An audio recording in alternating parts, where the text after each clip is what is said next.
சுற்றி நின்று ஊரே பார்க்க களம் காண்பான். புன்னகையில் சேனை வாழ ரணம் காண்பான். உன் பேரை சாய்க்க பல யானைகள் சேர்ந்த போத நீ சிங்கம்தான்.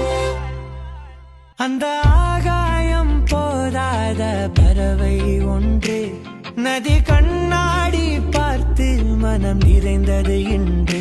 கடலால் தீராத எறும்பின் தாகங்கள் இலையின் மேலாடும் பனி துளி தீர்க்கும். தீயை நீ பகிர்ந்தா